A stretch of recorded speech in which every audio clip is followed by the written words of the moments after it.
በስመ አብ ወወልድ ወመንፈስ ቅዱስ አሐዱ አምላክ አሜን። በስመ አብ ወወልድ ወመንፈስ ቅዱስ አሐዱ አምላክ አሜን። በስመ አብ ወወልድ ወመንፈስ ቅዱስ አሐዱ አምላክ አሜን። ሰላም ከመይ ኣለኹም? ከመይ ቀንኹም? ናይ ዚዱ ጓል ተዋህዶ ዩቱብ ተኸታተልቲ ከመይ ኣለኹም? ብኣነ ኩሉ ሰላም እዩ፣ እግዚአብሔር ይመስገን። ከምቲ ኣነ ሰላም ዘለኹ ድማ ሰላም ንትኹንለይ ናይ ወትሮ ትምኒተ እዩ። ባርኬስ ናብዚኣ ቻናል ክትኣትዉ ከለኹም ላይክ ሰብስክራይብ እናገበርኩም ንዜዶ ጓል ተዋህዶ ሓፍትኹም ኣባራታትዑን ኢኹም ምብርትታዕኹም ኣይፈለየኒ። ንዓና ይጠቕመና እዩ። ነቲ ሰብስክራይብ ገይሩ ዝወፅእ ግን ምንም ሓንቲ ሰገንድ እያ ማለት እዩ። ምንም ዝጎድእ ነገር የብልን። ባዕልና ንንዋዓና ሰብስክራይብ እናገበርና ንባራታታዕ ማለት እዩ። ክቡራት ኣሕዋተይ እምበኣር ስለማዓንቲ ሕዘ ለኹም ንመጻኹ ንደቂ ሔዋንየ ሕዘ መጽየ ዘለኹ ቐጻሊ ድማ ንደቂ ኣዳም ሕዘ ኽመጽየ ማለት እዩ። ናብታ ጽሕፍ ከብለኩም ዕላማ ዘለዋ ጓል ሔዋን ዝትብል እያ ማለት እዩ። ዕላማ ዘለዋ ጓል ሔዋን ዕላማ ዘለዋ ሔዋን ንክትልወጥ ትጽዕር እምበር ተስፋ ኣይትቖርጽን። ነፍሳ ትኽእል ፈተናታት እንተበዝሓ ብትዕግስቲ ተጸዋርነት ገይራ ብሓይሊ ክርስቶስ ዝሓልፍ ምዃኑ ተኣምን። ለባም ሔዋን ነፍሳ መሲላ ትነብር ብኻልኦት ንክትፍቶ ዘይተመሳስል በቲ ዘለዋ ተመስገን ኢላ ንኣምላኻ ተመስግን።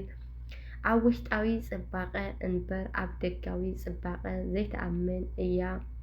ለባም ሔዋን ነፍሳ ልዕሊ ማንም ተፍቅራ ተኽብራን ምስ ካልእ ሰብ ዘይተወዳድር ናይ ገዛ ርእሳ እምነት ዘለዋ ኣብ ገዛ ርእሳ ተመርኩሳ በላሕ ብልጽቲ ጽንዕቲ ጠንካራ እያ። ለባም ሔዋን ኣብ ሕሉፍ ዘይትነብር ካብ መዓልቲ ናብ መዓልቲ ሓድሽ ለውጢ እተምጽእ ካብቲ ዝሓለፈ ታሪኽ ህይወታ ተማሂራ ሓድሽ ምዕራፍ ትጅምር ናብ ዓብዪ ደረጃ ትበጽሕ። ለባም ሔዋን ሓሳብ ኣወንታዊ ዝተመልኦ እዩ። ንዝኾነ ነገር ቀልጢፋ ኣይትወስንን።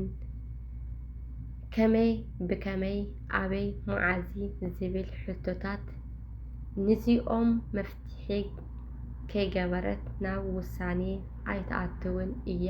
ምኽንያቱ ስቕ ኢላ ተተቐቢላቶ ክጐድኣ ስለ ዝኽእል። ለባም ሔዋን ብናይ ሰብ ውድቀት ዘይትሕጐስ ዘይትቐንዕ እኳ ደኣስ ትሕግዞን ናቱ ውድቀት ንክትሽፍን ላዕልን ታሕትን ትብል መዓረ ነፍሳ ድማ ኣዝያ ተፍቅሮን ተኽብሮን ተሓልየሉን።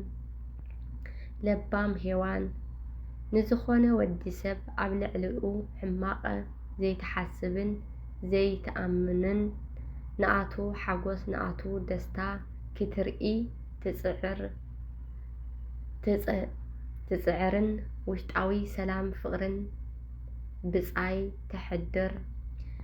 ለባም ሔዋን ንማንም ወዲ ሰብ ብደጋዊ ትርኢቱ ዘይትፈርድን ዘይትሓምይን ብደጋዊ ትርኢቱ ዘይተፍቅርን ኣብ ፍርሓት እግዚኣብሔር እትነብር ሓቀኛ ህይወት ትመርሕ እያ።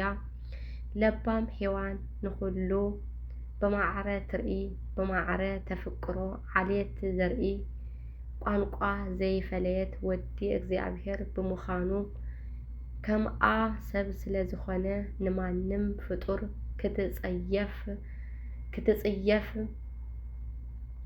ክትጸርፍን ዕላማ የብላን። ለባም ሔዋን ብደጋዊ ትርኢታ ዘይትምካሕ ዝያዳ ብውሽጣ ተኣማሚና፣ ምክንያቱ ደጋዊ ትርኢት ንሳ ስለ ዘይፈጠረቶ በቲ ዝተውሃባ መልክዕ ግርማ ኩሉ ግዜ ንባዕላ ጽብቕቲ እያ።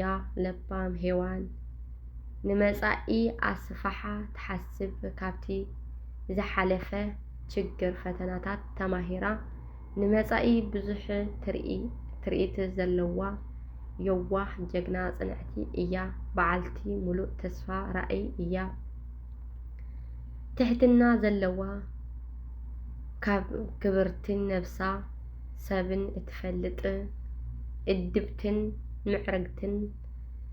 ምዕርግትን ከም ኣደታታ ትሕት ኢላ ትኸድ ባህሊ ተኽብር ኣኽብሮት ደቂ ሰባት ዘለዋ የዋህ ርግብ ንሳ እያ ንዚኣ ትመስል ነይራ ስነ ጽሑፍ ደቂ ሔዋነይ ዘቕረብኽዋ ዝጠቕመኩም ተወሲዳ ዘይጠቕመኩም ደግሞ ክትገሕፍዎ ዕላማና ካፍቲ ውድቀትና ዘይኮነሲ ወዲቕና ተሲእና ንቕድሚት ከም ንስጉም ዕላማ ጌርና ተስፋ ከይቆረፅና ንቕድሚት ከም ንስጉም ተምህረና እያ ዕላማ ዘለዋ ጓል ሔዋን ንዚኣ ትመስል ብዚኣ ገይረ ኣይገልፃን ካብዚ ንላዕሊ እንድያ ግን ብኣነ ደካማ ሓፍትኹም ብዚኣ ገይረ ንእሽተይ እንትንለይ ኣለኹ ካፍታ ዘንበብኽዋ ማለት እዩ ወስብሐት ለእግዚአብሔር ወወላዲቱ ድንግል ወለመስቀሉ ክቡር አሜን። ከምኡን ከምንገብር ድማ እግዚአብሔር አምላክና ይሓግዘና ተስፋ ፍቅር እምነት ኣብ እግዚአብሔርና ንክንገብር እግዚአብሔር አምላክና ይሓግዘና አሜን። ሰሰናይ ንዓኹም